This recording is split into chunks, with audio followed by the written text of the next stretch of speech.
Bueno, vamos a hacer la tercera sesión del libro, pues, y después con la presentación de ustedes, del equipo que va a hacer el análisis. Hay un tema que está en la página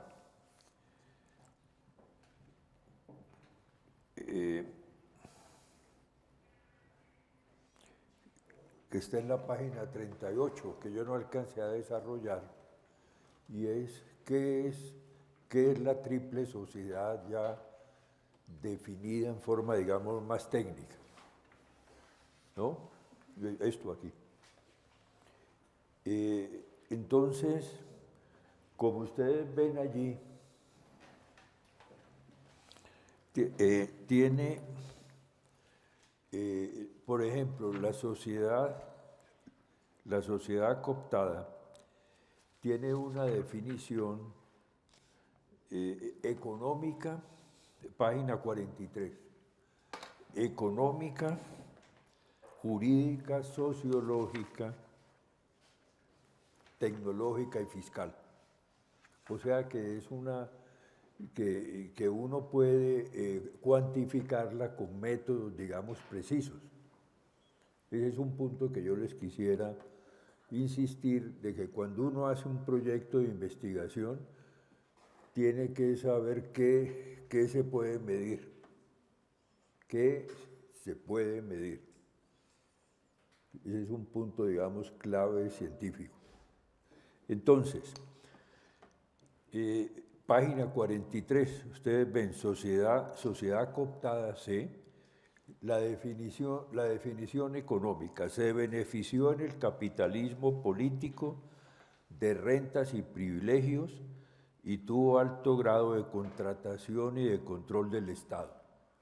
Grupos económicos, clase política, funcionarios públicos de diferentes órdenes, contratistas del Estado en materia de obras públicas, empresarios del sector agrícola, de bienes transables, sector financiero y de transporte.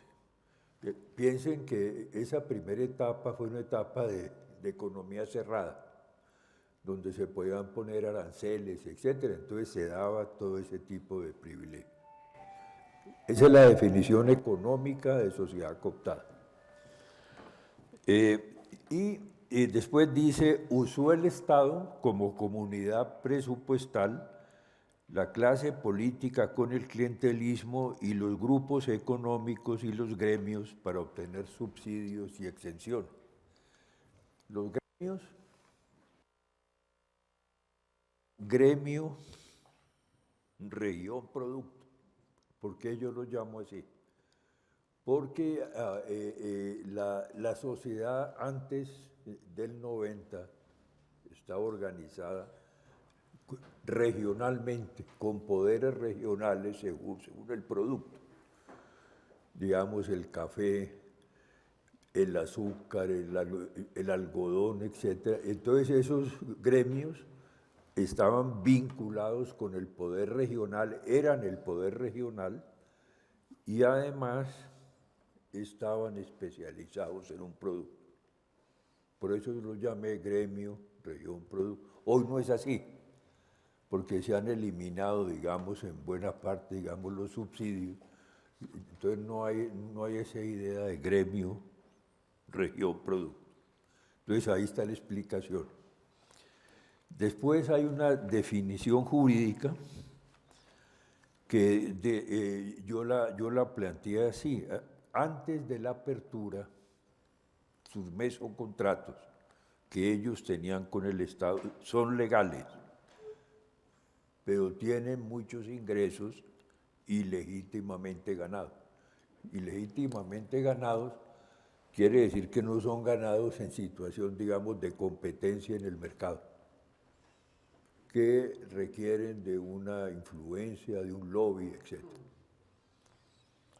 Después de la globalización neoliberal, la mayoría de sus actividades son legales, con excepción del lavado de dinero bancario y de la corrupción política ilegítimamente ganada. Bueno, tiene una definición sociológica. En el sistema de capitalismo político antes del 90, después del Frente Nacional, no tenía fuerte identidad nacional, porque su poder era regional. Yo soy cafetero, yo soy azucarero, yo soy de Antioquia, del Valle, de la costa, como se ve Colombia. Ya que su estructura se basó en la organización de clientelas políticas y los gremios, que era la entidad clave era el gremio, competía por rentas, privilegios. Bueno, eso lo pueden estudiar ustedes, pero yo les estoy dando es como el marco general para entender bien. Tecnológica. Sacó ventajas tecnológicas por la apertura, por su captura del Estado y el sector financiero, su formación técnica y la capacidad de interactuar con las TIC. Primero comenzó a trabajar con las TIC. Fiscal, que ya lo habíamos visto con la pirámide. Entonces esa es la sociedad, digamos, cooptada antes del 90. ¿Qué pasó? ¿Qué era la sociedad no cooptada antes del 90? Está en la página 45, ahí lo tienen, ustedes lo pueden profundizar. Entonces, económica, ha estado sometida a las leyes de la competencia, tanto en el capitalismo político como en la globalización neoliberal. Esa no tenía poder en el Estado. No se beneficia de rentas, privilegio, tenía bajo grado de contratación con el Estado, aunque las minorías étnicas, religiosas y de género y los grupos de bajos ingresos reciben cada vez más importantes subsidios y asistencias, son cooptados, pero excluidos socialmente. Uno puede ser cooptado, pero excluido socialmente, como pasa con las comunidades indígenas, por ejemplo. Bueno, entonces ahí está explicado. Jurídica, en su mayoría está al borde de lo legal, con un gran sector informal, con ingresos legítima e ilegítimamente ganados. Importantísimo punto. Sociológica, el sistema de capitalismo político no se articuló eficientemente con el sistema internacional a través de las comunicaciones, la información y las normas de calidad. El choque externo de la globalización y el narcotráfico la colocó en las autopistas transnacionales con fuertes conexiones con los organismos internacionales, las ONGs, los derechos humanos y el fortalecimiento transnacional de la economía solidaria. Entonces, y ahí está explicado. Tecnológica, se abre cada vez más a las TIC, absorbe las imágenes virtuales, lo que Chomsky llama la fabricación del consentimiento por los medios, todo el proceso de manipulación mediática. Y maneja las técnicas de formulación de proyectos. Sufren una cantidad de ONG, de instituciones para enseñarles a armar proyectos, que es lo que muchos de ustedes hacen hoy con las comunidades. Enseñarles a trabajar dentro de la lógica del proyecto, que es una cosa fundamental, ¿no? Y fiscal tiene actividades no declaradas con fines de evasión tributaria y economía informal. Es más o menos un marco, digamos, conceptual visto de diferentes ángulos de la sociedad no cooptada. 3, la sociedad ilegal criminal, que ahí la tienen en el libro, página 46, para que ustedes, digamos, profundicen el concepto. Entonces, ¿cómo es?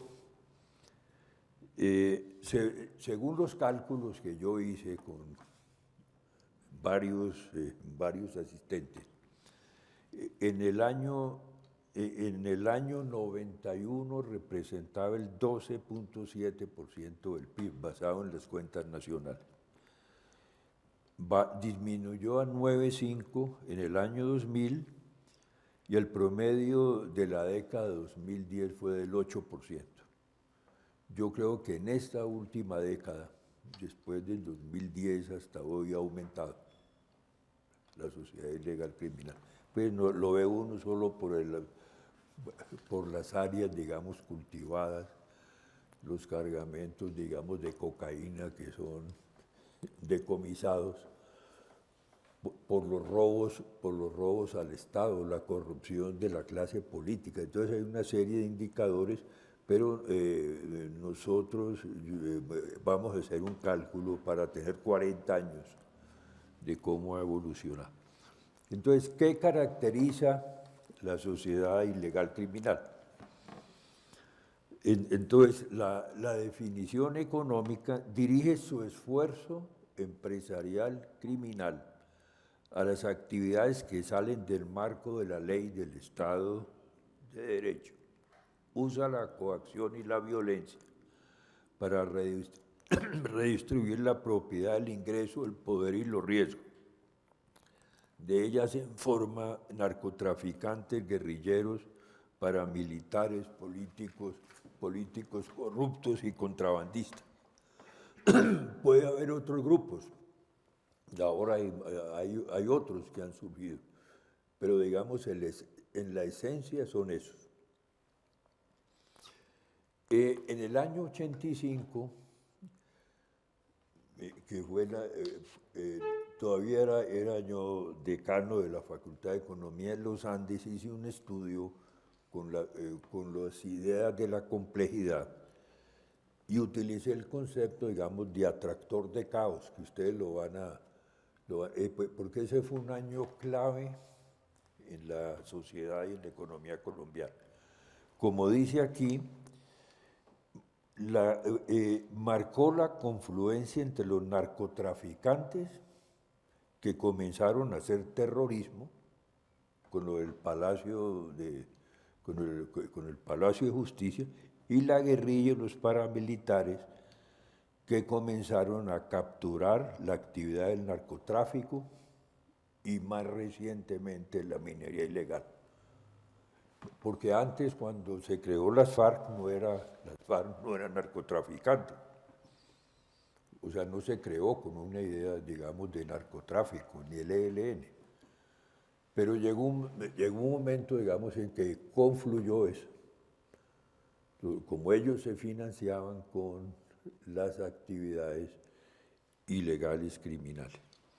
Entonces, la definición jurídica es que trabajan en actividades invisibles, ilegales, con ingresos ilegítimamente ganados fuera del sistema, digamos, de mercado institucional, algunos en condiciones de feroz competencia de mercado, que son legalizados en segunda generación, como hacen, digamos, los narcotraficantes, que roban o trafican, pero después tratan de legalizar sus hijos en segunda generación.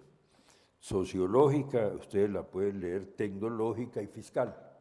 O sea, siempre cuando miren las tres sociedades, y eso es lo que ha hecho Nicolás con su tesis, que está, digamos, terminando, es mirar desde diferentes ángulos. No se cierren nunca a decir económica, no. ¿Qué es jurídicamente, sociológicamente, qué tecnología maneja la parte fiscal, que es tan importante? ¿no?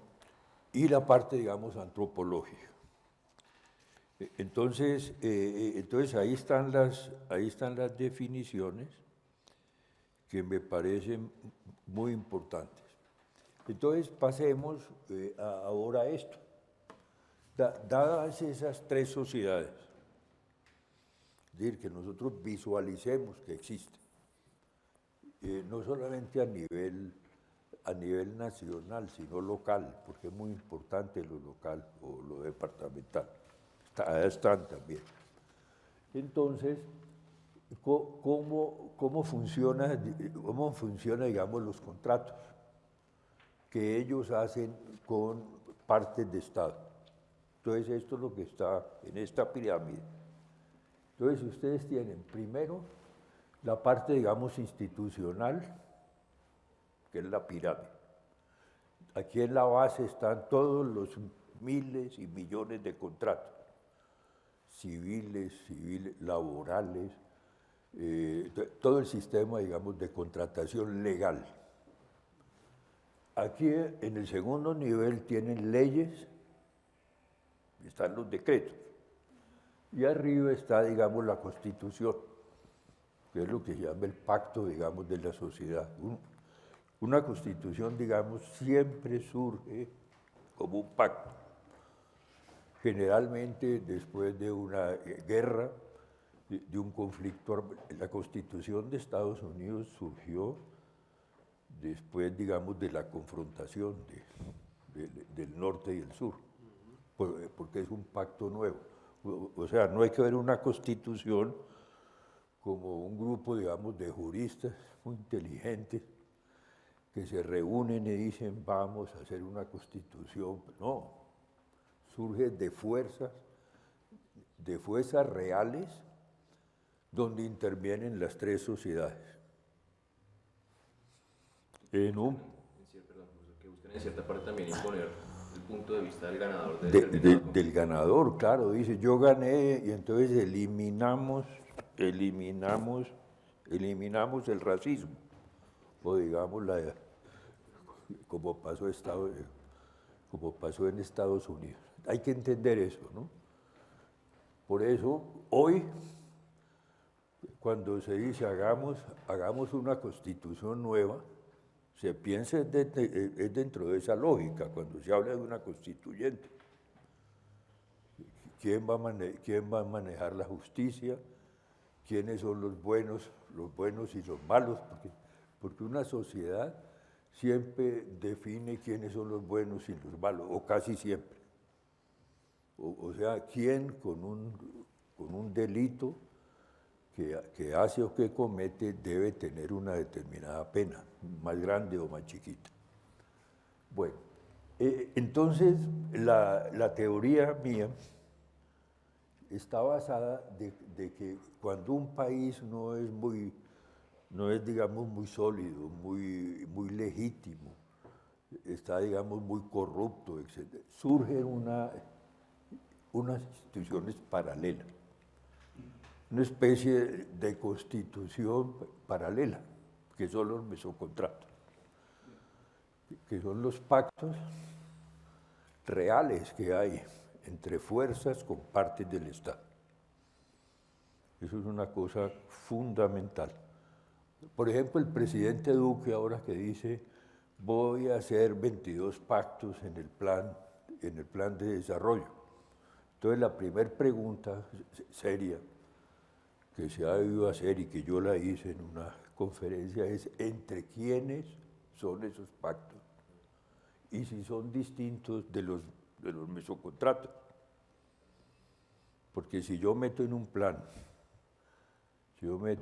de desarrollo, digamos, el sector agrario, tengo que ver si eso va a romper o cómo se va a relacionar con la situación real, digamos, que hay en el sector rural, que no paga, digamos, que no paga impuestos, que el 50%, digamos, de la propiedad rural es informal, ilegal, que hay 7 millones de...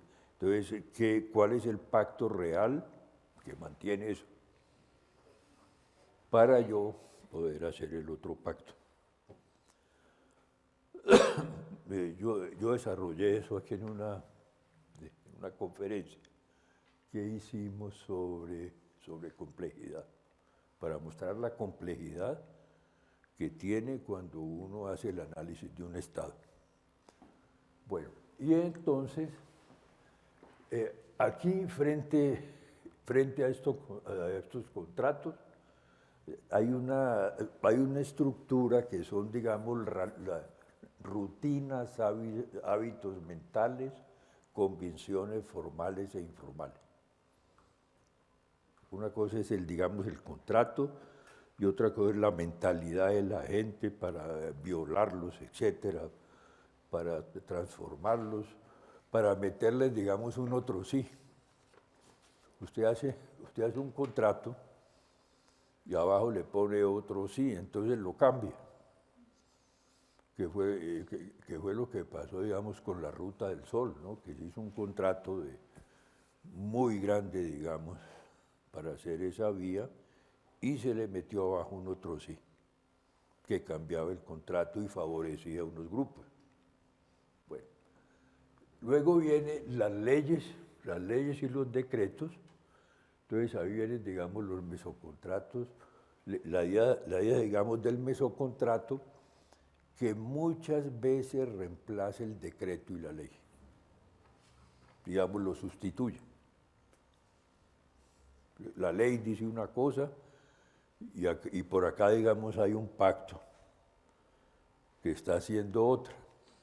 Si no le sirve, digamos, al pacto, entre esos grupos, lo que se está haciendo ahora es cambiar las leyes. Bien, no, la ley no me sirve. ¿No? ¿Cómo se hizo con el sector financiero para poder, digamos, pagar los anticipos que se habían hecho para las carreteras? Que cuando se miró que había corrupción en ciertas financiaciones de carreteras, entonces esas personas iban a perder el dinero, los inversionistas. Entonces se dijo, no, hagamos retroactivamente que ustedes puedan recuperar esos fondos, que no es un delito porque no sabían. Bueno, y finalmente, digamos, la Constitución, que ya les expliqué. Entonces, por ejemplo, en Suecia, esta estructura paralela es mínima. En Colombia, esto domina esto, ¿no? En Estados Unidos esto es muy importante, pero no es tan importante como en Colombia en términos proporcionales, ¿no? Es decir, a medida que un país se desarrolla, se institucionaliza y se legitima, eso cobra menos importancia. ¿Por qué? Pues porque hay sociedad civil, ¿no? Se respetan las normas de competencia, se respeta el mercado, se respeta la democracia, que es tan importante. Bueno, sigamos, Nicolás. Esta es una pirámide invertida, digamos, de los contratos de abajo, de la base. La idea es que a medida que uno tiene dos salarios mínimos, pues cuando uno tiene dos salarios mínimos tiene muy pocos contratos. A duras penas tiene un contrato laboral definido, un contratico de arrendamiento, alguna cosa. Y a medida que el ingreso aumenta, entonces uno tiene más contratos. ¿Sí es claro? Tiene más contratos, tiene más complejidad y tiene más costos también de transacción. Sigamos, Nicolás. ¿Sí? Bueno, pues ustedes lo pueden leer en el libro, yo lo estoy, si quiere, ¿ya? Bueno, entonces, ¿cómo se construye y se deconstruye el Estado? Que es una cosa clave. ¿Cómo se construye el Estado? Entonces, en un caso donde hay tres sociedades, o digamos la sociedad, digamos, fragmentada, cooptada, no cooptada, ilegal, criminal, generalmente se construye de abajo arriba. Quiere decir que se van creando, digamos, pactos, etcétera, y esos van creando instituciones o van presionando para crear instituciones, ¿no? Esa es una parte, digamos, clave. En el nivel de la mitad está entonces cómo es el juego político, que aquí está desarrollado. Entonces el juego político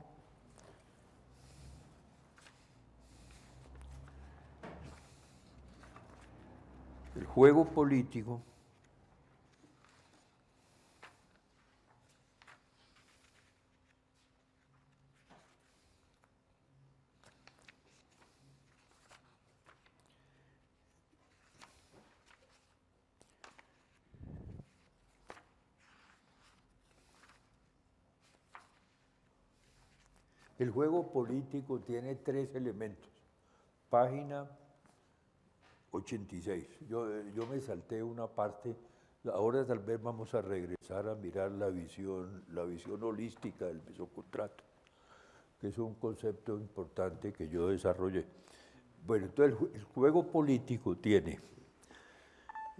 el nivel 1, que ya lo expliqué. Toda esta parte, cómo surgen las instituciones. 2, entonces la pirámide de la mitad, que es el juego político, tiene tres conceptos clave, que yo quiero que ustedes entiendan bien. Primero, las reglas del juego, que es, digamos, como en el fútbol, como en la cancha. ¿Quién es el árbitro? Tamaño, digamos, de las porterías, etc. Entonces, esas reglas las construye esta pugna entre estas tres sociedades. Por ejemplo, ¿cómo es la JEP? Que se está discutiendo, que ahora está, pues, para llegar a la JEP se hizo un proceso aquí muy fuerte. Y se llegó a la conclusión que la cancha de la JEP debía ser en tal forma, tantos magistrados, de tal perfil. El perfil sí que interesa. ¿De dónde vienen los magistrados? ¿Cómo se eligen? Todo eso son esas reglas. Luego viene el juego del juego. Ya estando las reglas, entonces comienzan a jugar, ¿no? Pero el árbitro, ¿quién, digamos, detecta las trampas? Si la bola salió o no, si le hizo un faulo, ¿no? Esa es la parte. Y la tercera es la alienación del juego. Entonces, el juego del juego son los mesocontratos. Entonces, aquí hay un pacto que se repercute en cómo se está jugando el partido. Yo doy aquí bueno. Y luego la alienación del juego, que es el 3, que la voy a leer, que dice, en el capitalismo mafioso, que está capturado por los grandes grupos financieros, y en los cuales los medios juegan un papel fundamental para legitimar a los anteriores que se han convertido en sus instrumentos. El sistema funciona como si existiera un conjunto de cámaras en la cancha, 30 por ejemplo, bajo el control de los medios y los grandes grupos económicos. Los medios privilegian la toma que favorece a los grupos, creando un imaginario que no necesariamente coincide con la realidad. O sea, hay 30 cámaras y hay una que muestra lo que pasó en una forma. Entonces, si esa forma favorece a los que son dueños, entonces se dice, esta es la realidad. Esta es la realidad, pero no se miran las otras 29 cámaras que pueden dar otras visiones. Ese es un punto fundamental de cómo está funcionando la sociedad hoy, ¿no? Y en Colombia es muy claro. Entonces la verdad no es la verdad, sino es el relato que coincide con unos intereses.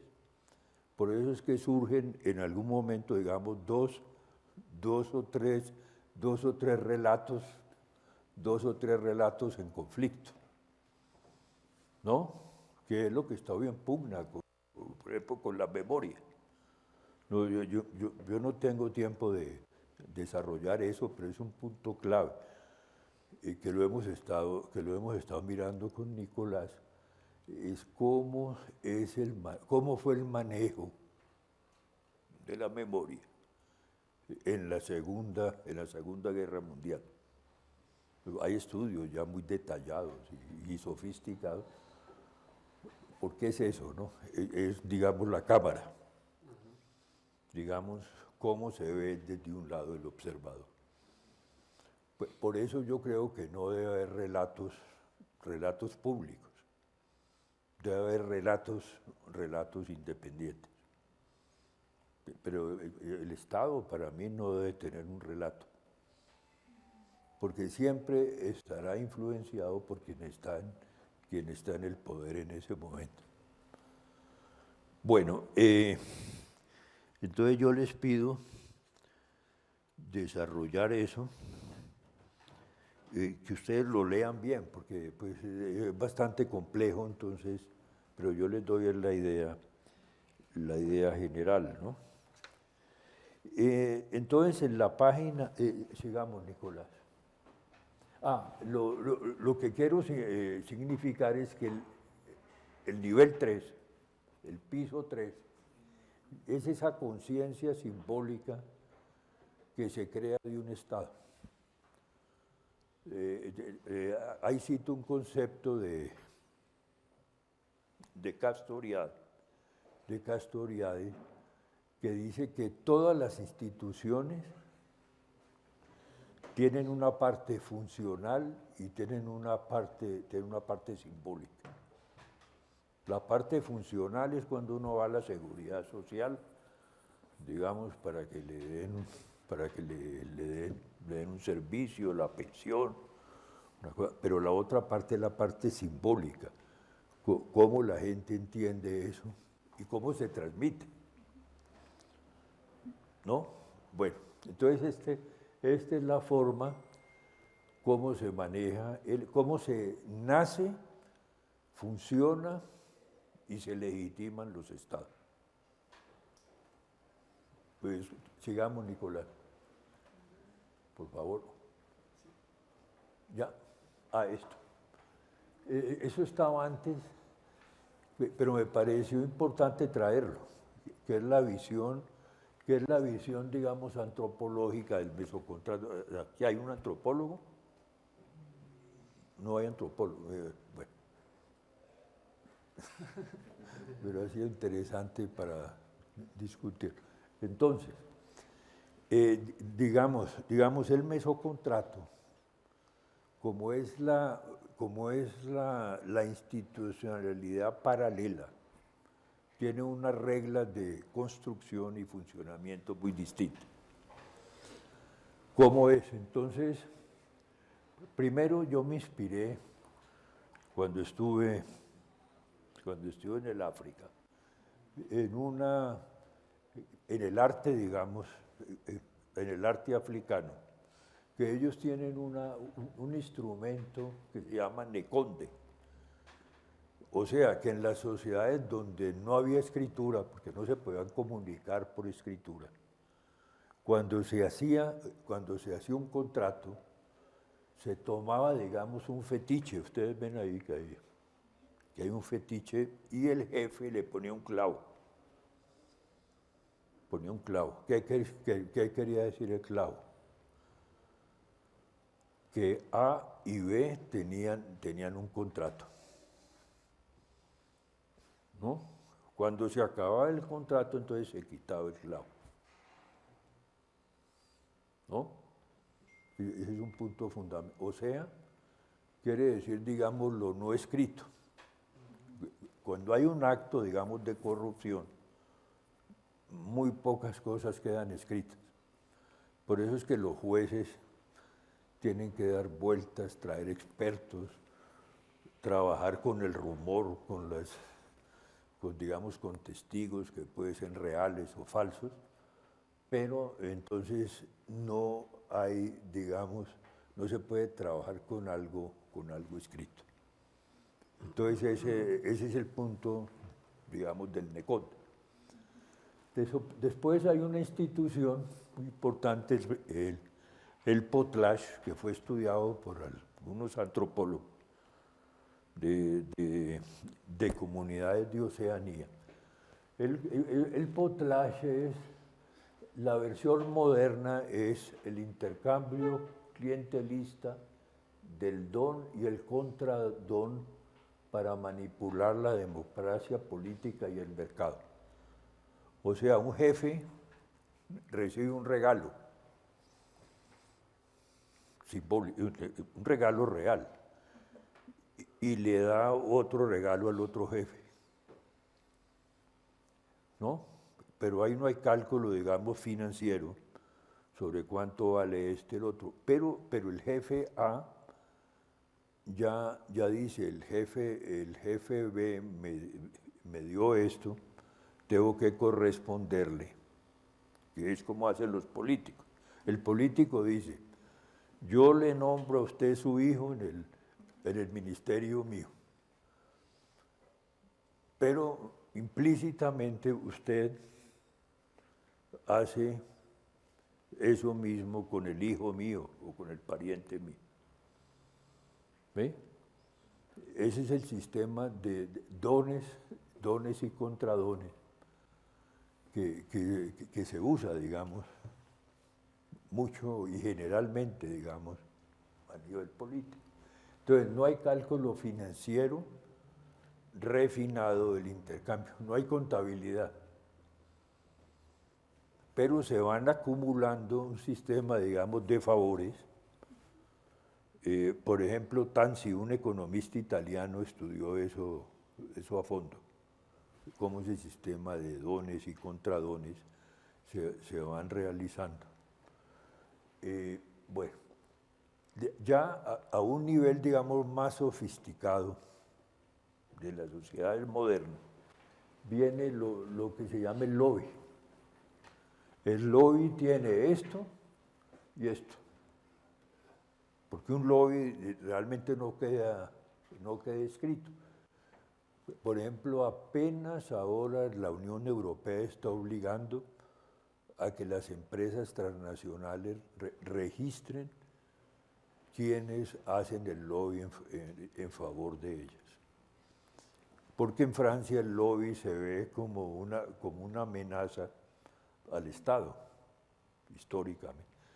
En Estados Unidos el lobby es totalmente normal, ¿no? Que yo contrate a algo para defender mis intereses, pagarle, inclusive hay un sistema de información muy complejo donde dice todos los senadores de Estados Unidos cuánta plata recibieron de multinacionales, etc. Ese dato es conocido en Estados Unidos.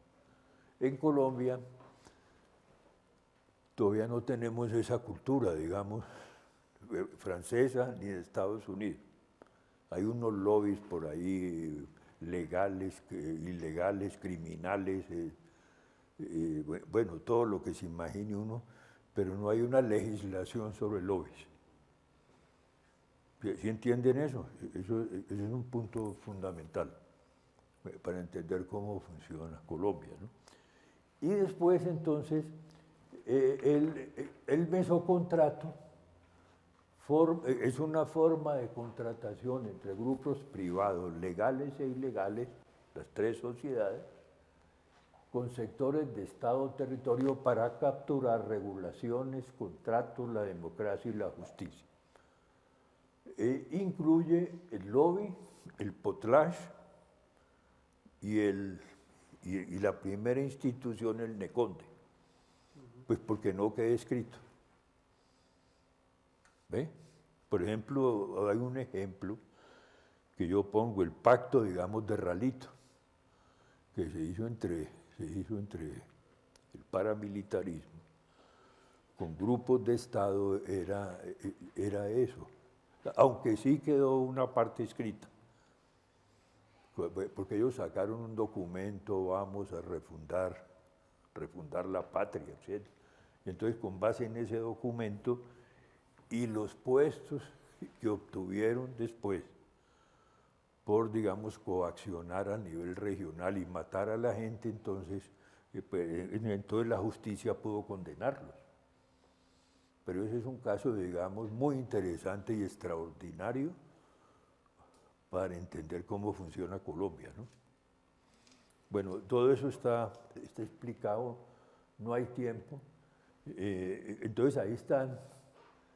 Entonces están las partes, digamos, básicas que yo...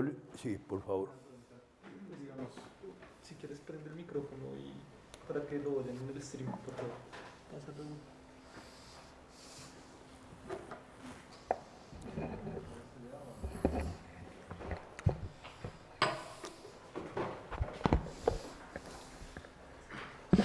Digamos, decía hace un momento, digamos que las reglas, ¿no? Y estos pactos, usualmente las reglas de juego, pues se ven como las instituciones, ¿no? Son una de las definiciones que Sí, se da de las instituciones. informales e ilegales. Formales e informales, digamos. Sí.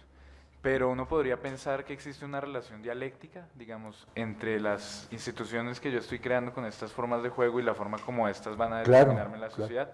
O sea que estas instituciones se pueden transformar. Sí, así es. Okay.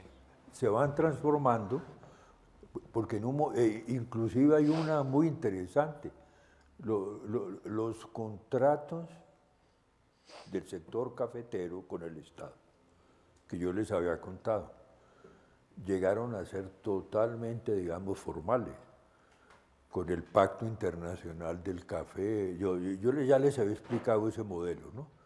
Pero hay otros que no, entonces sí, esa es una expresión muy interesante, esa relación dialéctica que hay entre unos y otros. O sea, la informalidad transforma la formalidad y la formalidad transforma la informalidad, y a veces se funden. Y asimismo también cambian, digamos, las tres sociedades. Así mismo van cambiando. Sí. Por ejemplo, un ejemplo interesante es que con la caída, digamos, del comunismo y la apertura, muchos sectores, como el industrial y el sector agrario, que tenían altísimos privilegios, tuvieron que perder esos privilegios. Entonces la decadencia de la industria y del sector agropecuario, en parte se debe a eso, a un gran choque internacional. Bueno, miren la página, por favor, 91. Porque en la página 91 están los 15 mesocontratos que están más desarrollados adelante ya técnicamente en cada etapa, que son, primero, mesocontrato agrario, que es el clave en Colombia. Mientras no se resuelva eso, seguiremos en conflicto. La vivienda y el desarrollo urbano. Cómo se manejan, digamos, los POT. Cómo se amplía el perímetro de una ciudad. La clave es cómo se amplía un perímetro. ¿Por qué? Porque se le va a poner, digamos, infraestructura y entonces va a valer mucho la tierra y yo que estoy en la frontera de la ciudad, entonces me voy a enriquecer si tengo tierra rural. Ese es un punto fundamental, ¿no? 3, el mesocontrato político clientelista. Por ejemplo, ahora está tomando la forma de que el 20% del presupuesto nacional puede ser asignado libremente por senadores y representantes. O sea, como ya no puede haber, digamos, mermelada, porque eso parece feo, entonces por lo que se ha optado es decirle ustedes que son hombres de Estado y pueden decir el 20%, ¿qué se hace con esa plata? ¿No? O como se ha hecho con la ciencia y la tecnología, que en vez de dársela, digamos, a las universidades o a los grandes grupos de investigación, pasa por gobernadores. Entonces el gobernador pues tiene mucha influencia en decir quién es científico, si ese proyecto sirve o no. Entonces, ese es el mesocontrato de la paz, también, pues, que es el que tenemos ahora. El mesocontrato de crédito, de fomento y operaciones de salvamento. O sea, ¿a quién se le da crédito de fomento y a quién se salva cuando hay una crisis, como pasó en Estados Unidos en 2008, ¿no? Que la banca y los grandes grupos financieros organizaron un sistema bancario paralelo. Fíjese, en Estados Unidos el ejemplo es ese. Instituciones bancarias, se crea lo que yo llamo y se ha llamado el Shadow Banking System, sistema bancario en la sombra. Se hacen una cantidad de operaciones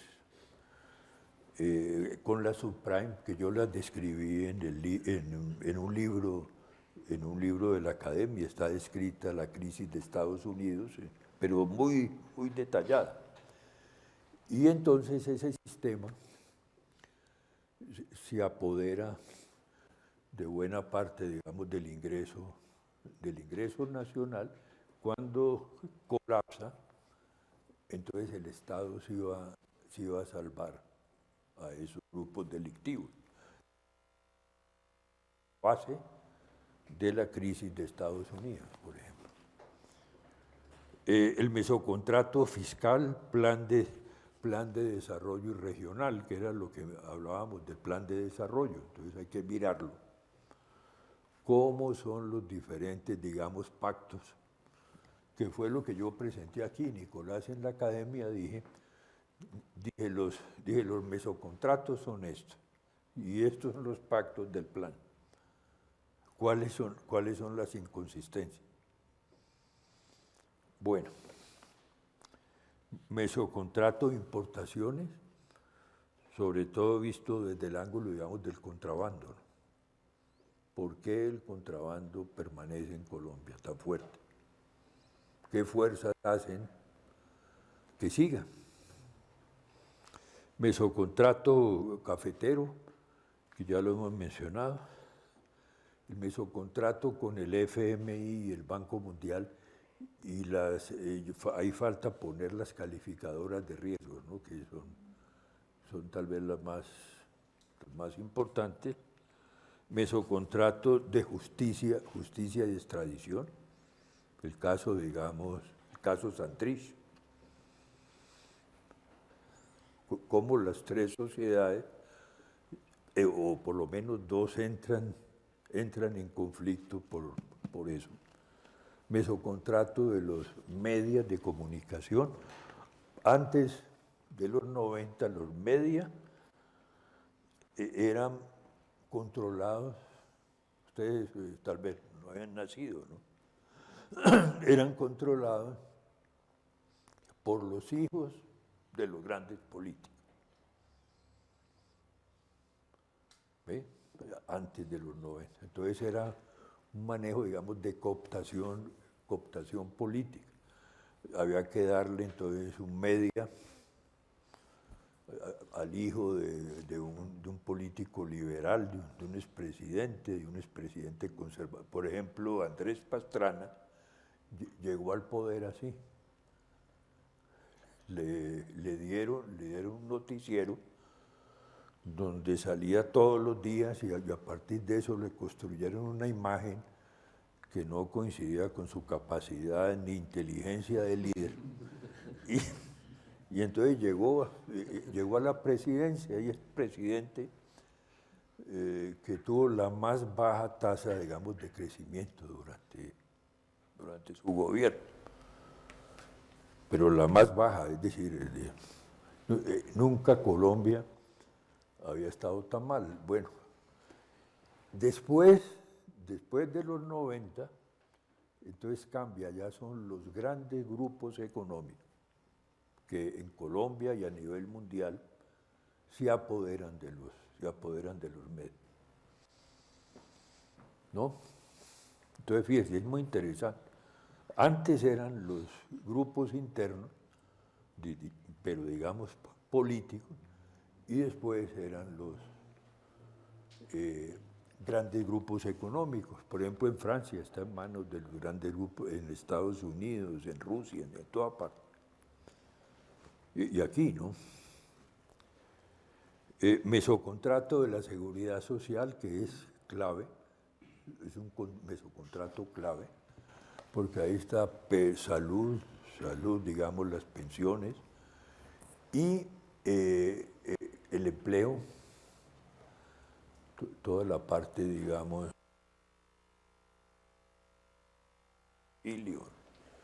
y sobre todo, ¿quién maneja los fondos pensionales? ¿Quién maneja los fondos pensionales? Que debían ser manejados totalmente en forma independiente y no por los grupos económicos. Ya hemos visto el caso del Grupo Aval, tiene una cantidad, digamos, de fracasos en el sector real, porque ha tomado esos fondos para meterse en otros campos fuera, digamos, del campo bancario, ¿no? Y financiero.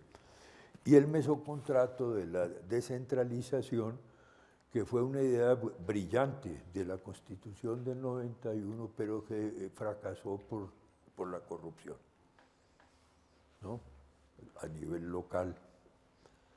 Entonces se les entregó los fondos y ha sido pues un desastre, ¿no? Bueno, entonces esos son los 15. Yo he hecho, pues inicié un trabajo que no terminé, de esto, cómo serán los mesocontratos en un país africano. Y hice un estudio en Burkina Faso. Entonces, ¿qué era lo importante?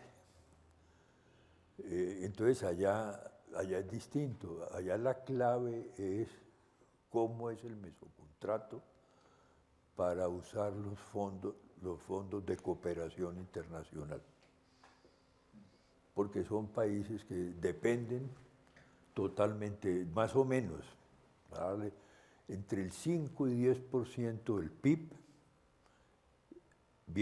es cooperación internacional. Entonces, esas son sumas gigantescas. Aquí vemos que los proyectos de investigación son $100.000 o algo así, o 50.000. Allá son 5 o 10 millones. Entonces, realmente ese es un negocio grandísimo. Otro, digamos, mesocontrato clave en ese pequeño país es cómo conviven comunidades religiosas distintas y tribales. Ese es un pacto clave. ¿no? Para que haya paz y no haya guerra. Bueno, entonces ustedes pueden ver, o en Estados Unidos, o como está en el libro, que más adelante vamos a ver los casos de Estados Unidos, Corea y otros. Bueno, entonces, esta parte del libro, dado eso, entonces lo que uno puede ver a nivel mundial y colombiano es lo que yo llamo la involución de la democracia. Es decir, que hubo digamos, un sueño después del 90, de que se iban a crear sistemas, digamos, democráticos, sólidos, con economías de mercado y limpios, y entonces hemos llegado a un proceso, digamos, de involución, o sea, de retroceso. No es sino involución, el concepto de involución. Entonces, que está explicado allí. Entonces, ¿cuáles son los puntos de la involución? Eso está en la página, está Nicolás en la página 123. Bueno.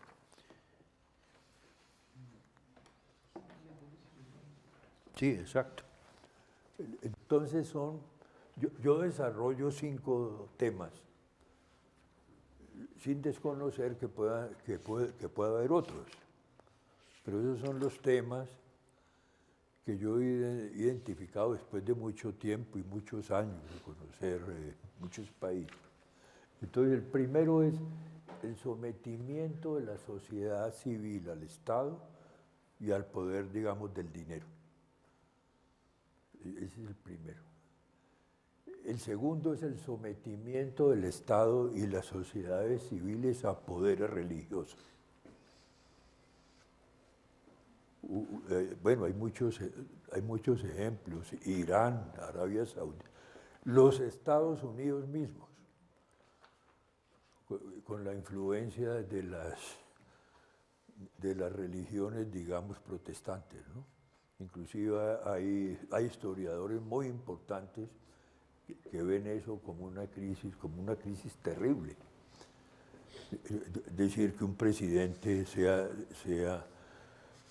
apoyado y el otro, digamos, atacado por poderes religiosos, porque la idea clave, digamos, de la democracia de Montesquieu era la separación del poder político y la religión. Esa es una cuestión clave, ¿no? En lo que yo creo, porque, mejor dicho, el Estado laico. Todo el mundo tiene los mismos derechos, deberes. Por ejemplo, hay países, digamos, Francia, adentro de la universidad o de un colegio, no se puede entrar con un símbolo religioso, ¿no? Por respeto a los otros, no es para evitar, digamos, conflictos. Bueno, eso es una cosa clave que nosotros aquí apenas estamos comenzando, digamos, a discutir o a pensar, si quieren. El sometimiento del poder político a poderosos grupos. Sí, por favor. Una pregunta. Digamos, en la primera parte cuando dice que el sometimiento de la sociedad civil al Estado y al poder del dinero, ¿a qué se refiere cuando dice pues al poder del dinero?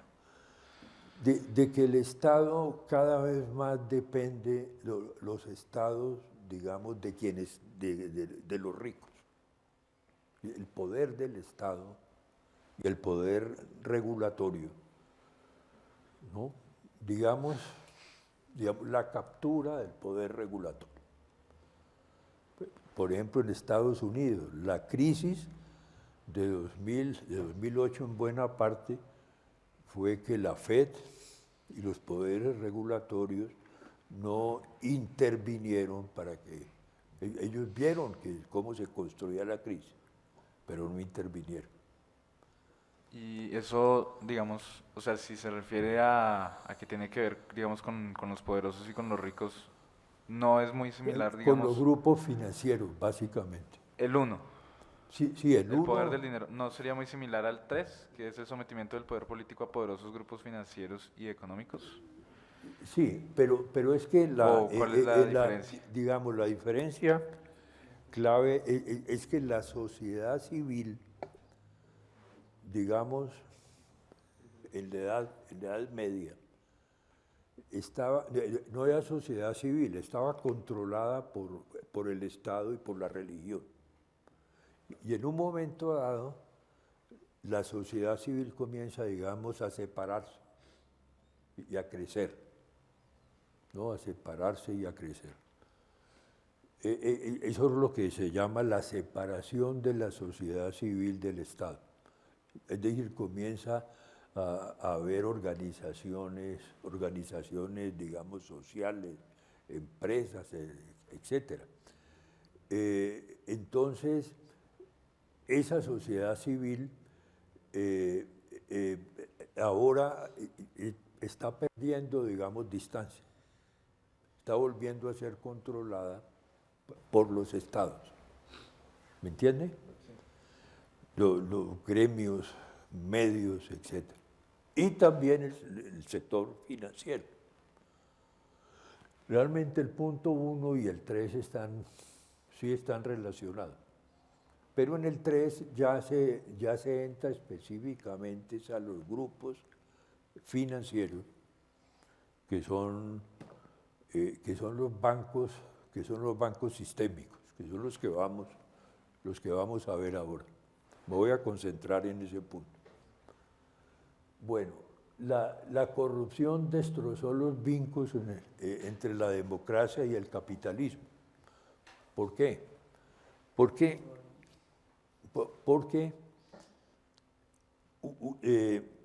uno parte de la base de que el sistema, digamos, capitalista está basado en que según lo que uno, digamos, aporta, inclusive hasta marginalmente a la sociedad, recibe una retribución.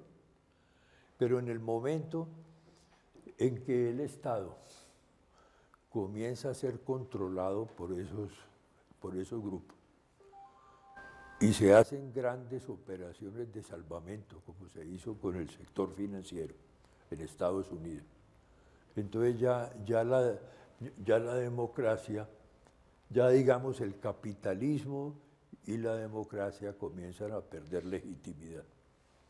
¿Ve? Porque ya no funciona con las reglas con que fue creado. Entonces ese es otro punto. Y el último punto es que la intimidad del ciudadano comienza a ser sometido a la seguridad del Estado y a los intereses multinacionales. Todo lo que ha pasado con Facebook y con Google, etcétera, es eso, ¿no? De que el Estado, de que el ciudadano pierde, digamos, privacidad y pierde, digamos, intimidad. No puede estar independiente, ¿no?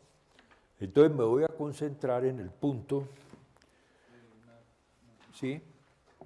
Digamos, relacionado con ese último punto, el sometimiento de la intimidad del ciudadano a la seguridad del Estado y a los poderes de las multinacionales. Uno podría pensar entonces que cuando se empiezan a implementar todas estas medidas neoliberales en países tanto en desarrollo, de centro o de periferia, digamos, y pues hay esta globalización neoliberal, después, digamos, esto degenera en la involución de la democracia, como dice usted, pero esta involución de la democracia es asimismo el resurgimiento de lo que hoy en día dicen que es el neofascismo. Claro. Sí, porque entonces, por eso, digamos, Orwell vuelve a tomar mucha relevancia. Cuando él dice, bueno, de esa concentración de información ciudadana, de injerencia en la vida, permite que grupos extremistas compitan por el Estado se apoderen de él y establezcan regímenes fascistas. Que entre otras cosas, Polanyi fue el primero en plantear eso, ¿no? Porque a él le tocó vivir la etapa, digamos, del nazismo, del surgimiento. Y él justamente fue el primero que dijo, mire, la eliminación de regulaciones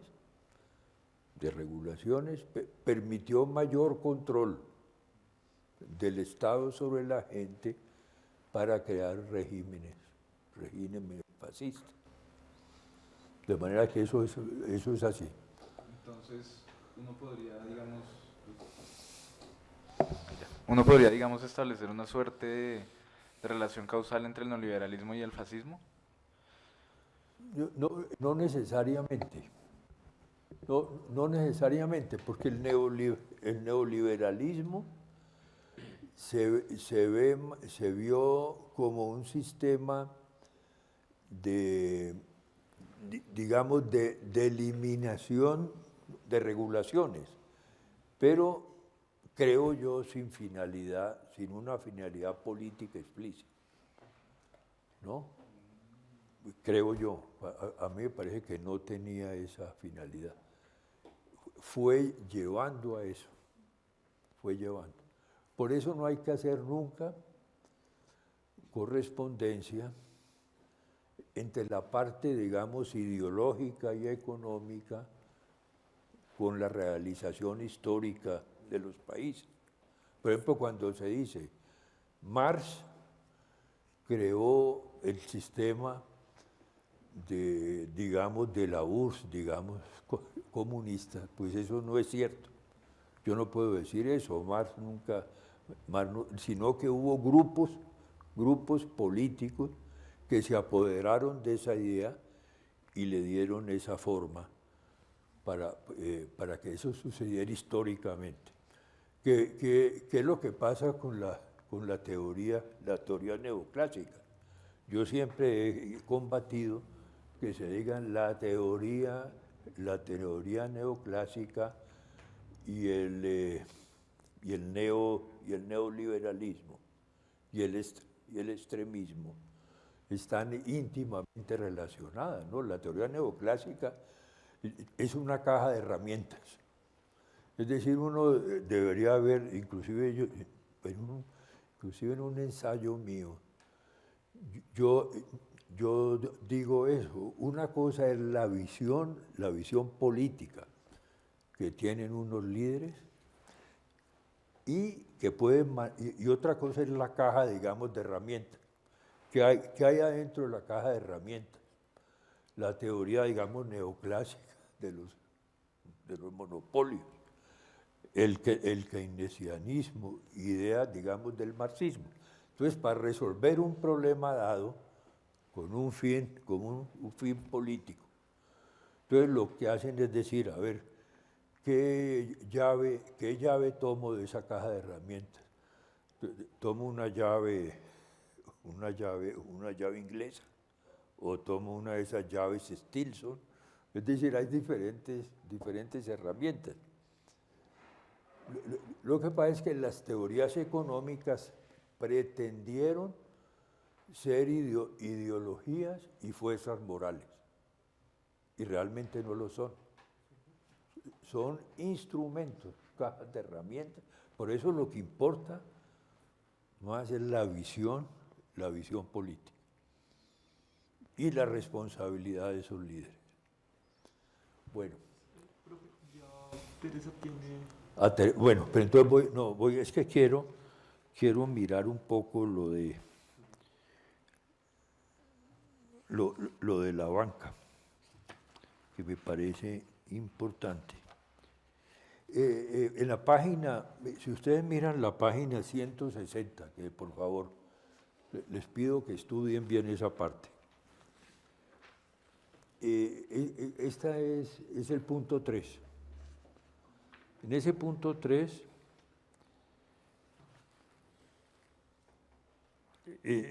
punto 3, están lo que se llaman los top holders y el oligopolio de los bancos sistémicos.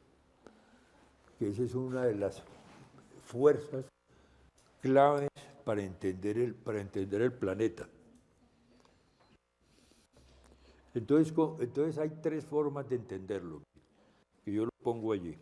La primera, el interés colectivo o el public choice, en el cual el gobierno corrige las imperfecciones del mercado. La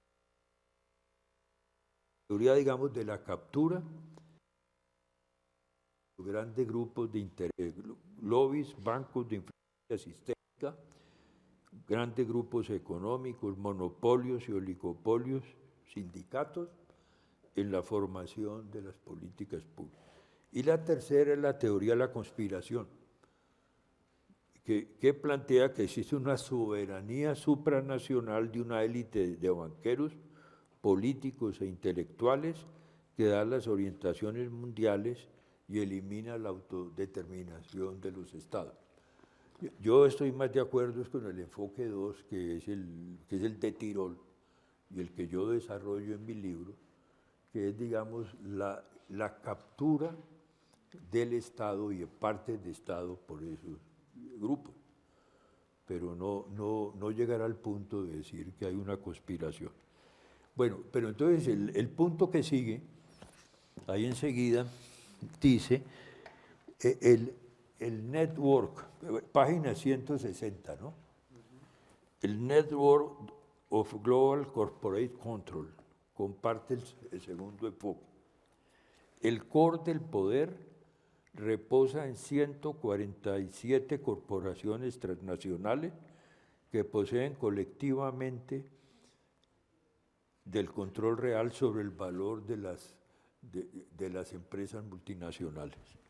Muestra que el sistema económico está controlado por una compleja red de relaciones de propiedad, aunque el núcleo es pequeño. Y después el siguiente punto. Los grandes controladores top holders deben comprenderse como una superentidad de gran poder, con la peculiaridad de que 3/4 partes del core son intermediarios financieros que pueden estorbar la competencia de intermediarios. Es muy importante.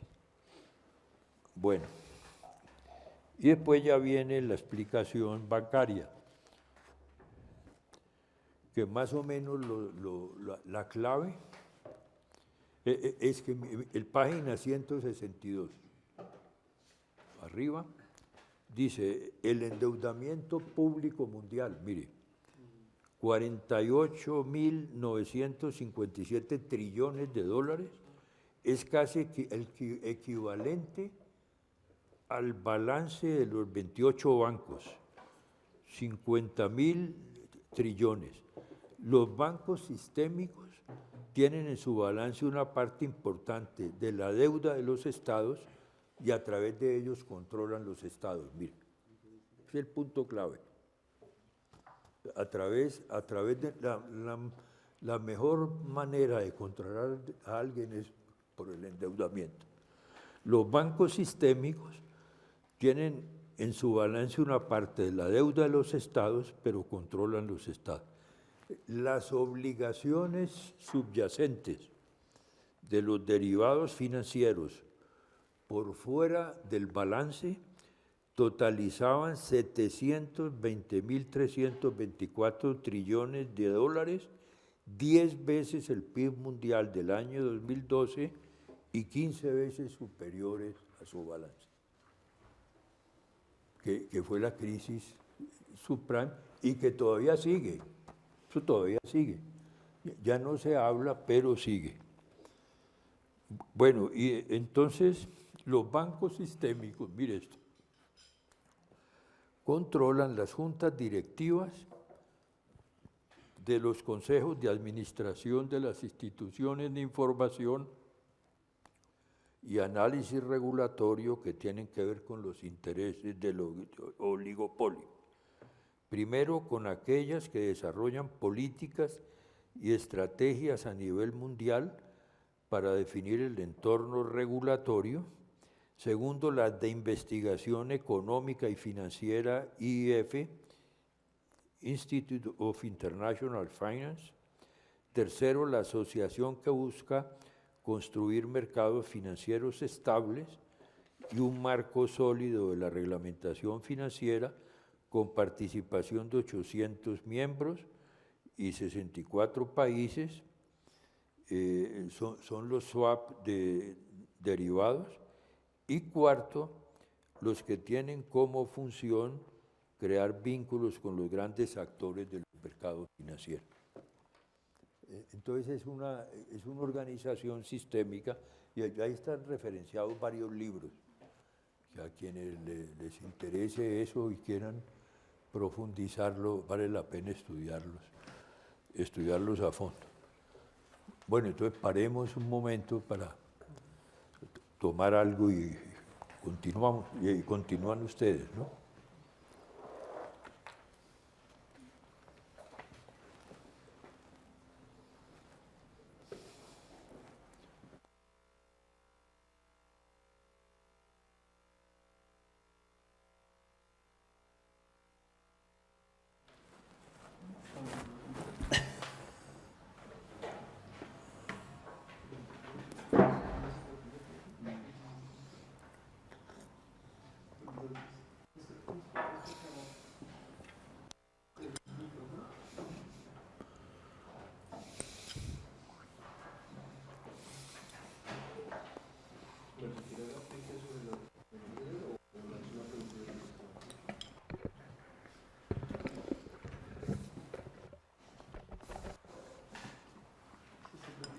Sí, ¿aló? Sí. ¿Aló? Bueno, como con el ánimo de intentar como usar los conceptos, una pregunta para el grupo es, bueno, un poco ya respondida la primera parte, es si el acuerdo de paz es un mesocontrato, el acuerdo de paz actual entre la guerrilla, las FARC y el Estado, por qué sí, por qué no, y cómo se pueden ver esos mecanismos de lobbies, Neconde o Poznan y también futuros, que el profe también habla de eso dentro del capítulo, en ese acuerdo, es decir, se pueden encontrar ese tipo de mecanismos, esos mecanismos no escritos, esos mecanismos de intercambio no sofisticados, esos mecanismos ya más sofisticados como de mercados de favores, en el acuerdo o en ese contrato relacionado con la paz. Es una pregunta más para el grupo. Sí, para el grupo. Excelente. Si ellos hacen, ¿cómo ven eso? Que si ven esos mecanismos ahí en ese mesocontrato de la paz o en ese mesocontrato de acuerdos de paz.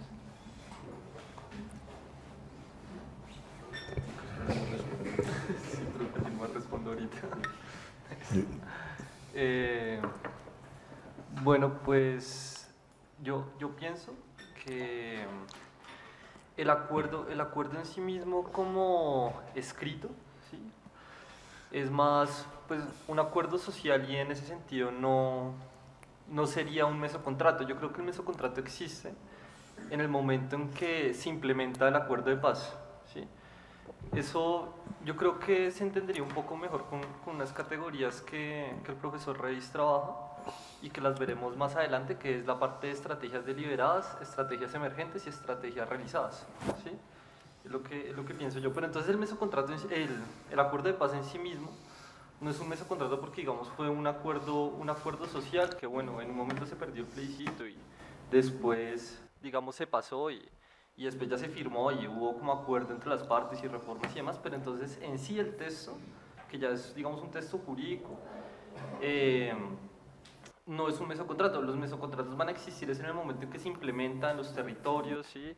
En los momentos en que se empiezan a hacer los planes de desarrollo y los planes, digamos, productivos y de reinserción para cada uno de los excombatientes y los planes de desarrollo y la aplicación del punto 1 de reforma rural integral, ahí sí hay, digamos, un montón de mesocontratos. Entonces lo que sucede es que, digamos, existe un acuerdo, ¿sí? Escrito, ¿sí? Existe una formalidad jurídica y legal, pero lo que sucede en la realidad y en el territorio, pues es que se aplica es un montón de mesocontratos que, digamos, empieza a generarse, qué sé yo, reparto, digamos, de proyectos productivos o de subsidios a personas que en realidad no fueron víctimas del conflicto armado o algo por el estilo, ¿sí? Entonces yo creo que los mesocontratos ya se ven aplicados es en el momento en que se implementa el acuerdo de paz con todas las fallas que ha habido, pero el acuerdo de paz como escrito en sí mismo no lo considero yo como un mesocontrato, así lo vería yo, más o menos. No sé quién más.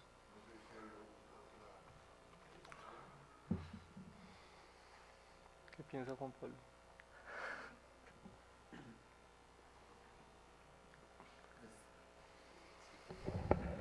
Dale, dale.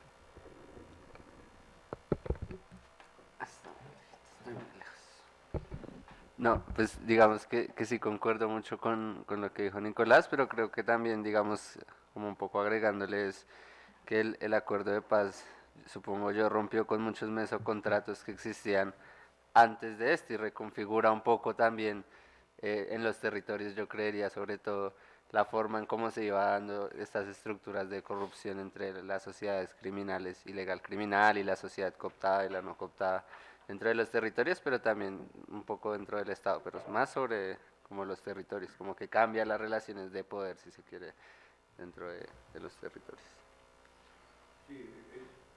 Creo que lo que dijeron ustedes dos es muy importante, y Nicolás también. Yo veo el pacto de paz como una estrategia deliberada, pactada, porque se llegó, digamos, a un acuerdo. Pero esa estrategia deliberada, en su instrumentación, se ve sometida a las tres sociedades. ¿Ve? A la sociedad cooptada, a los intereses de la sociedad cooptada y la ilegal criminal principalmente, porque la no cooptada pues mucho menos. Entonces cuando se hace el acuerdo, comienzan a surgir una cantidad, digamos, de problemas, porque ese acuerdo rompe, digamos, los mesocontratos que hay, ¿no? Por ejemplo, digamos, se aplica el punto 1 o no, esa es la clave.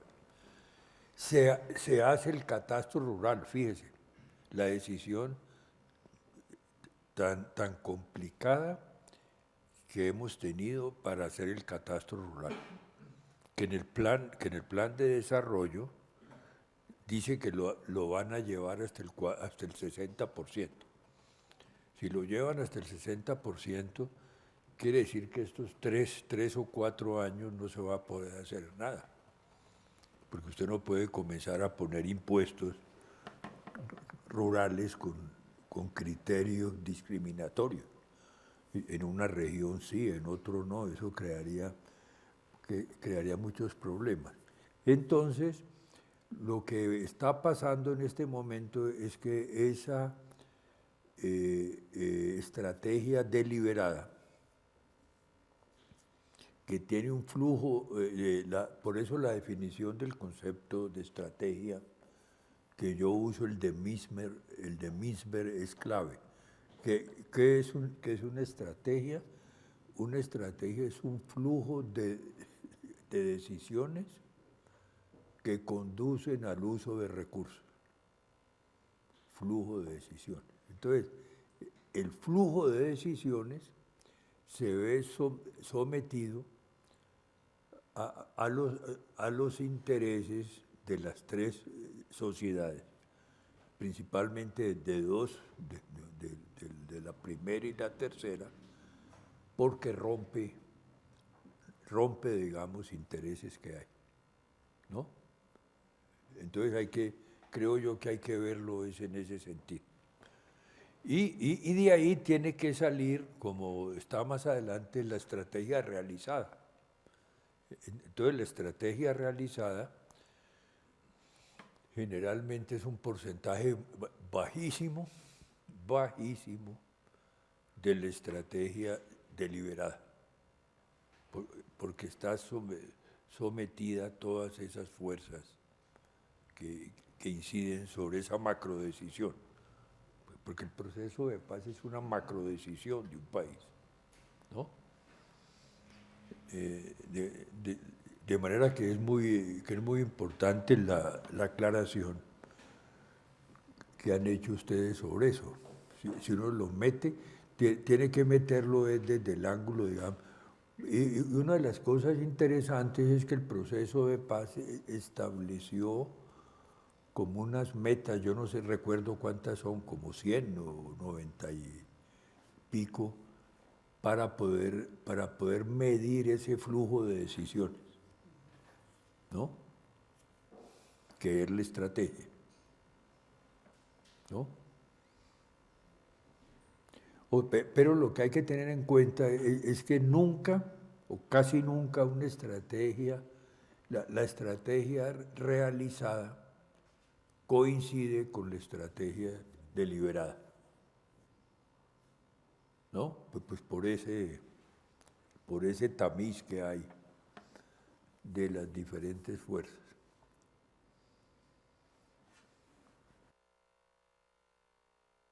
Entonces sigan ustedes dentro de lo que ustedes habían preparado.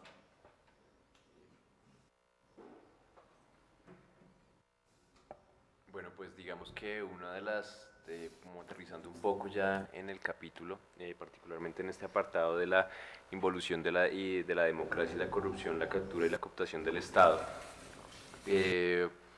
como grupo nos pareció muy importante y lo abordamos en este sentido desde el ángulo cultural, si se quiere, y es la importancia que parece revestir el etos moderno para esto que es la lucha contra la corrupción, por decirlo de alguna manera, y cómo en sociedades, particularmente como las nuestras,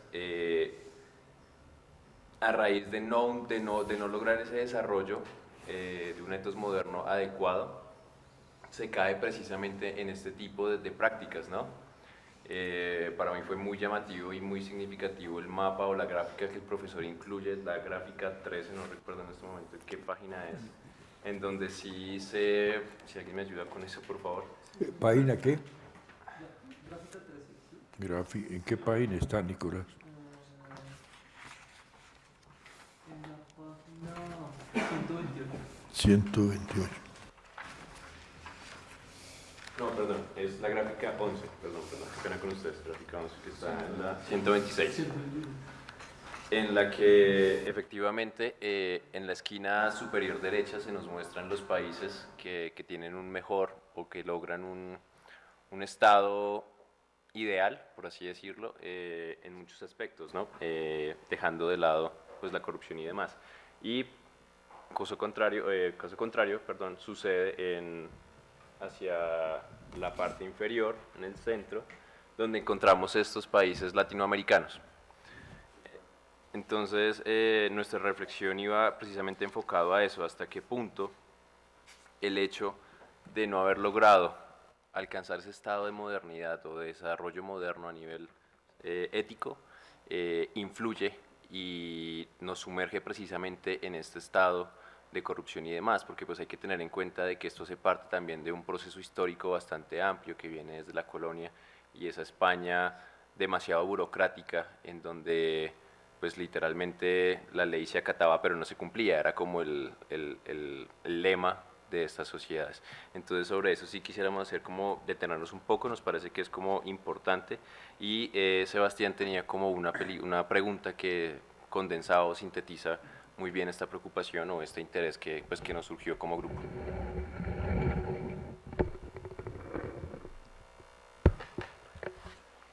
Pues la pregunta es, bueno, un poco también adelantándonos, porque yo creo que es como la pregunta que creo que intentaremos responder a lo largo también del curso es justamente qué factores o qué fenómenos explican que unos países tengan, digamos, menor influencia pues por la corrupción, por la cooptación, por la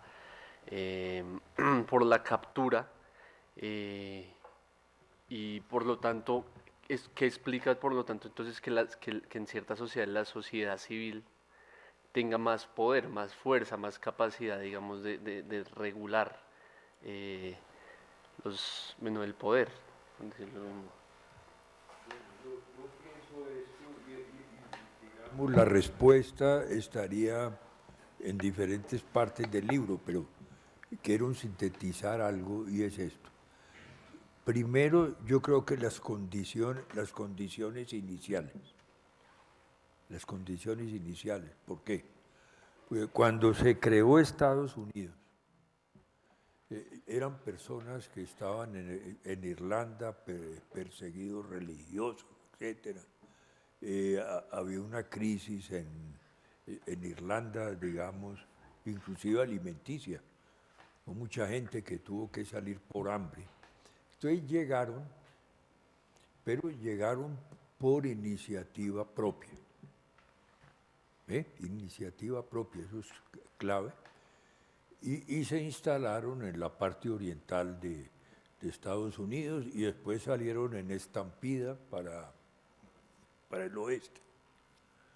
Yo no sé si ustedes vieron una película, cómo era que se repartían las tierras. Repartían las tierras era que en el este organizaban caravanas que competían cuál llegaba primero y ponía una bandera. Entonces, cuando ponía esa bandera, quería decir que la tierra era de él. Si ven, yo no recuerdo el nombre de esa película, que me pareció a mí, digamos, fascinante la forma como explican eso. Entonces, o sea, un sistema, digamos, competitivo. Aquí, digamos, las personas de España que vinieron eran, en cierta manera, representantes del rey. Y tenían de la corona. Y entonces las tierras, primero las tenían a nombre del rey. Y el rey dotaba, le decía quién tenía qué. O sea que es un sistema, dos formaciones culturales y de valores, digamos, muy diferentes, ¿no? Uno, digamos, competitivo y el otro a través de un poder que otorgaba algo, ¿no? Entonces, eso para mí ha creado toda esa idea, digamos, de la cooptación. De ahí pudo haber nacido en términos de valores, o sea, cómo se reparte por un árbitro, que es un poco el sistema colombiano, como funcionó en el Frente Nacional y en México, el PRI, ¿no? El PRI hizo eso, usted es dueño de esto. Entonces eso me parece que es muy importante, digamos, analizarlo y entenderlo. O sea, las condiciones, primero las condiciones iniciales. El segundo punto, digamos, de los valores, es por qué en Colombia hay más grado, digamos, de conflicto y hay más grado, digamos, de corrupción con el narcotráfico. Francisco Tumi da una explicación diciendo que la debilidad misma de las instituciones, o sea, el hecho de que no haya instituciones consolidadas, ha permitido que penetre el narcotráfico, ¿no? Porque no ha habido una, digamos, oposición a eso, etc. Yo creo que eso más, y en la parte final, yo desarrollo la página 700 20. Miren la página 700.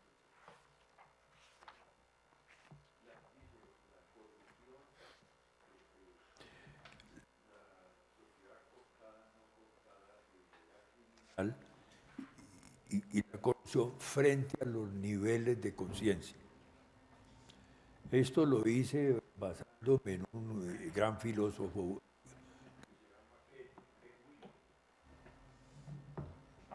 que algunos lo han llamado el Einstein de la conciencia, que más adelante yo presento el modelo de él y lo vamos a ver en detalle, pero me voy a adelantar. Entonces él dice, miren, la conciencia de la gente es de tipo cognitivo, interpersonal, psicosexual, emocional y moral. Esos son los tipos de conciencia.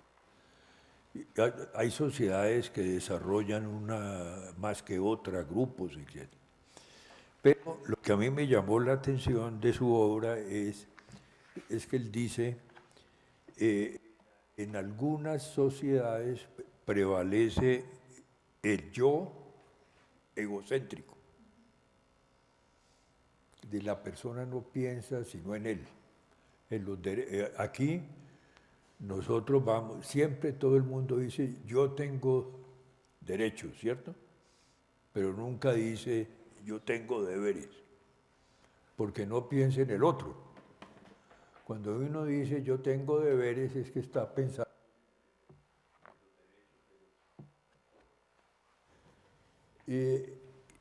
Después viene el OS, página 720.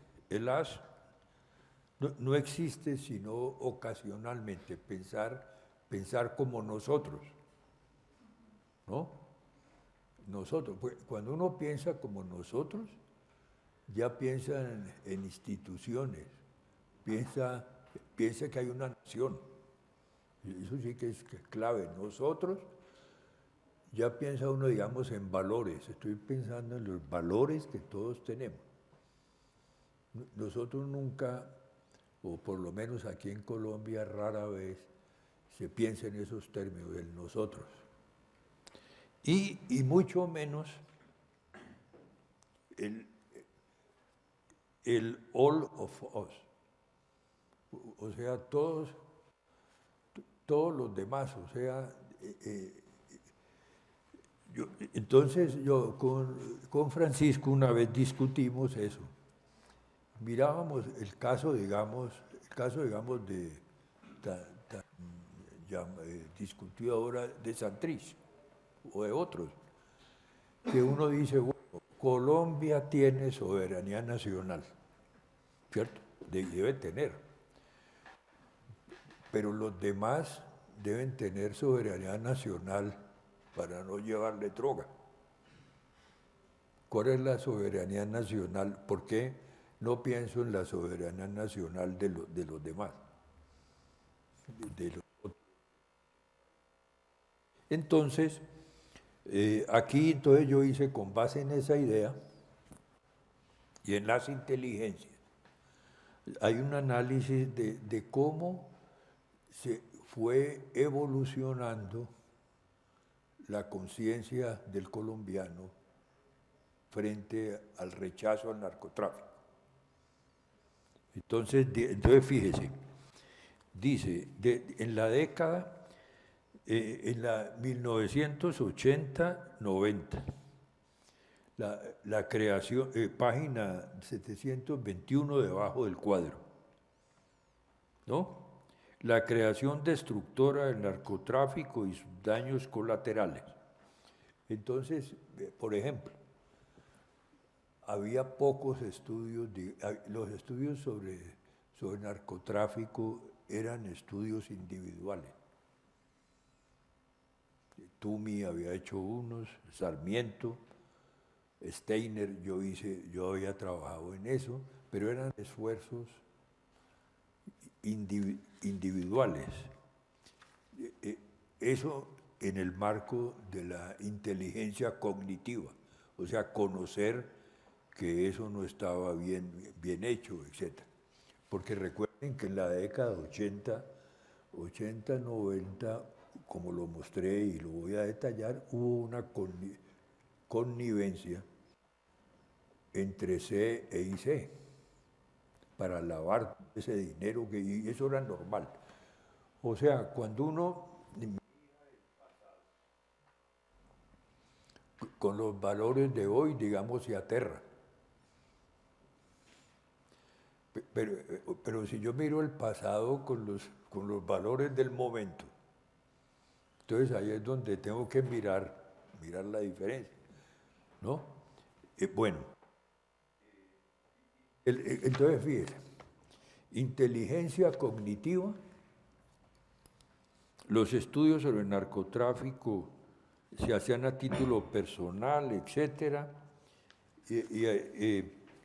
vale resaltar que a nivel mundial, con base en Google Scholar, registramos que en el 90-80 hubo solo 680 estudios sobre drogas, frente a 4.020 en 2013.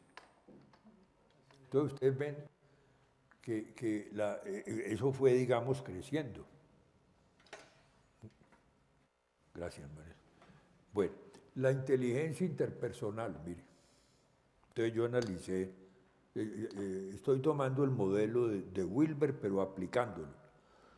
Existió un pacto social ad hoc de aceptación de los beneficios y el dinero del narcotráfico. Cada actor maximizaba sus ingresos e intereses. Hubo coevolución entre IC y C. O sea, la cadena, digamos, de la felicidad. Entraba dinero, etcétera, entonces fíjense, los valores, ¿con qué valores se hacía eso? Inteligencia psicosexual. El consumo de drogas a nivel interno era muy bajo y no había conciencia de que las drogas producían un daño a otras sociedades, porque teníamos un bajo consumo. Entonces, si los hijos de uno no se enfermaban, etcétera, y no caían en eso, entonces pues no se podía medir.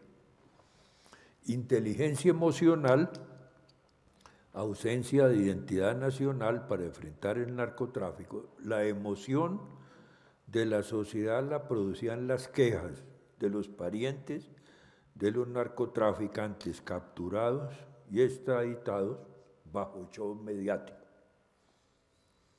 Entonces se iba a extraditar, yo recuerdo cuando iban a extraditar a un capo del cartel de Cali, un familiar de él o una familiar en Cali, decía que en Bogotá hacía mucho frío, que le dieran una cobija. Esa era la inteligencia, digamos emocional. Inteligencia moral, IC eran aliados y beneficiarios del narcotráfico. En esa época, ¿no? Hubo irresponsabilidad de los gobernantes para enfrentar con decisión el problema. Declaratoria de la ANDI que apoyó que había que pagar la deuda con esos fondos. Por eso yo pongo identidad bipolar entre las élites. Decía, no, pues si esos fondos están, entonces que paguemos nuestra deuda con eso, que era un error, digamos, garrafal, ¿no? Porque era un mensaje terrible del sector privado. Bueno, en el 90, 2000 ya cambió. Entonces, inteligencia, desplazamiento de la moral por los mercados y el narcotráfico, y se comenzó a luchar contra los carteles. Entonces ahí viene el análisis, ¿no? Mayor conocimiento sistémico del problema del narcotráfico. Comienzan a haber think tanks y universidades y comienzan crear programas, etc.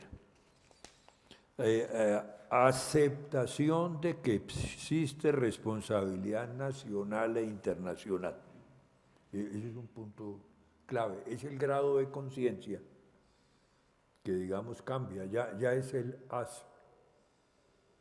Dice, sí, tenemos responsabilidad. Y entre el 2000 y 2010, aluvión de la corrupción. Bueno, entonces entonces ya hay una capa pensante. Nosotros ya tenemos aquí una capa pensante de investigadores, de empresarios, de ONGs, entonces que dicen, no, eso está mal hecho, etc. Pero entonces, en lo que yo insisto allí es en que toma un tiempo, generalmente muchos años, aquí tomó por lo menos 20 años, para que la conciencia tuviera, digamos, evolucionar. Porque cuando uno habla, digamos, de valores, uno habla de conciencia. Tiene que haber, digamos, una conciencia. Entonces, este análisis,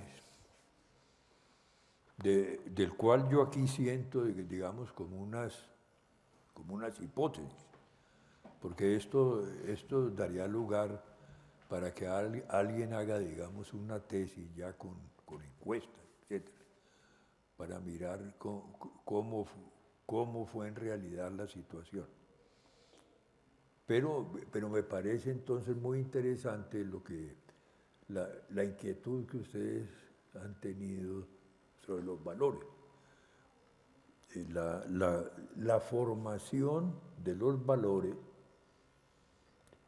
y la capacidad y la evolución de la conciencia. Un país, digamos, como Arabia Saudita, con el ingreso per cápita uno de los más altos del planeta y con un nivel de conciencia frente a problemas esenciales como derechos de la mujer, democracia, etcétera, que está en la cola. O sea, eso no tiene que ver solamente con lo económico. Los valores son claves y no hemos logrado entonces crear esos valores, crear ese sistema, o digamos, no crear, compartir, porque crear es muy difícil, eso emerge. Llegar a compartir un sistema de valores sobre la cuestión esencial. Por ejemplo, yo creo que el sistema de valores clave que no ha podido emerger todavía es el sistema de valores de la justicia. Por eso siempre nosotros tenemos que tener, digamos, amnistías. Yo les decía el número de amnistías, como 40 reformas a la Constitución del 91, porque no hay un centro de gravedad, una convergencia sobre un sistema de valores. Por ejemplo, digamos, Francia, que es un país que yo conozco mucho. Su sistema de valores es el valor republicano de la Revolución del 89. Igualdad, libertad y fraternidad. La libertad no se puede violar, la igualdad tampoco. Entonces, ¿qué quiere decir eso? Pues que pese a todo ha defendido un Estado-providencia grande, porque tiene que proteger al débil. Aquí proteger al débil es muy difícil. Bueno, otro gran tema es que nosotros, Colombia ha luchado, ha peleado 200 años para definir quién manda. 200 años, no, yo mando, no, entonces hago una guerra. No, yo, es decir, 200, pero no para crear. Y crear quiere decir todos esos índices de competitividad, productividad, etc. ¿No? Entonces creemos, como ha sido un país rico en recursos, entonces cada vez es usar y dilapidar, digamos, recursos, pero no crear una base, por ejemplo, industrial, una base agrícola, algo que lo destaque, digamos, en el planeta, ¿no? Entonces, eso es lo que nos falta. Por eso, antes del 90, como no podía competir, ¿cómo se ajustaba la economía? ¿Cómo se ajustaba? Devaluando. Entonces simplemente cada año, entonces había el sistema de crawling peg, entonces se iba devaluando porque era para mantener, o sea, perdiendo la moneda. ¿No? Entonces, por eso es tan importante crear estrategias de desarrollo de largo plazo. Por ejemplo, China tiene eso, ha hecho.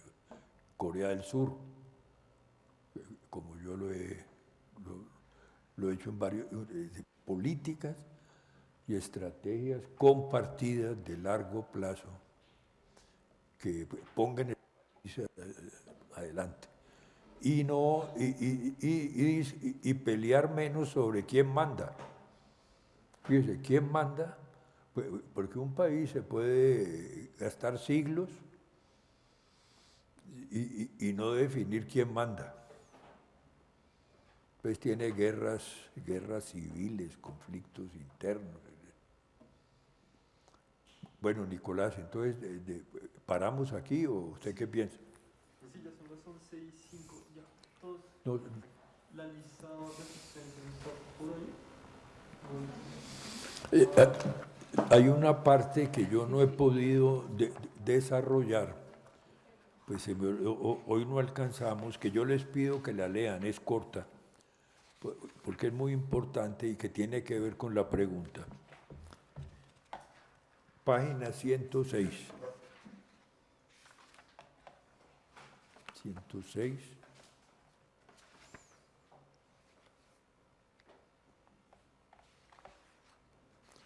La visión de la ética y de la moral que la élite tiene de cada estado, nación, ostenta y que los ciudadanos comparten. Yo les pido que por ejemplo, en la página 111, hay una parte que yo quisiera, por allí voy a comenzar la próxima vez, pero léanla antes. Coincide con la peculiar visión que Estados Unidos y Europa tienen de América Latina y cuyos rasgos principales son 113. Entonces son el estado patrimonial que permanece y se consolida. Aquí no valoramos sino la posesión de las tierras, de puestos, etc. La sociedad cooptada está vigente en América Latina.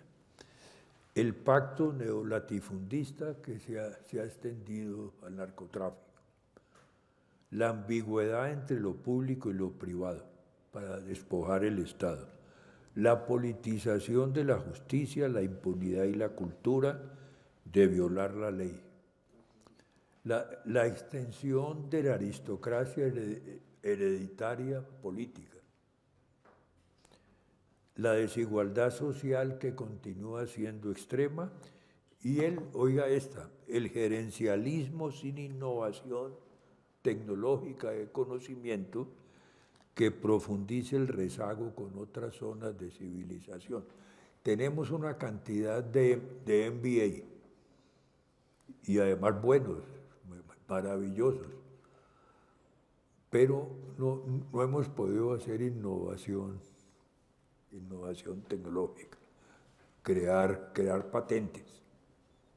Entonces llegamos a un punto donde se ha desarrollado mucho los MBA, ¿no? Pero no hemos podido dar ese salto, que es lo que se pretende dar ahora con el Ministerio de Ciencia y Tecnología. Entonces yo les pido que miden eso y sobre todo que estudien el cuadro que está en la página 115, 16 y 17. Esto, porque ahí están las 5 éticas. Esto se los digo por la pregunta sobre los valores, que yo, en página 115, fíjese, está ética de la cooptación, de la concesión, ¿no? Son 5. Entonces, ¿cómo ha evolucionado? Ética de la transacción y la guerra, ética de la cooptación, ética de las obras públicas y ética del buen pagador. Y esos son los 5 elementos, los 5 valores de Estado, digamos, con lo que se ha manejado Colombia y cómo han evolucionado, para entender el manejo, digamos, del país. Por ejemplo, Colombia, la ética del buen pagador. Colombia siempre ha tenido prestigio por pagar sus deudas. Y por eso ha tenido, digamos, unos ajustes económicos grandes. Por eso es que sigue las calificadoras, etc. ¿Qué es lo que tenemos? Pero entonces estudien esa parte, que son 4 páginas.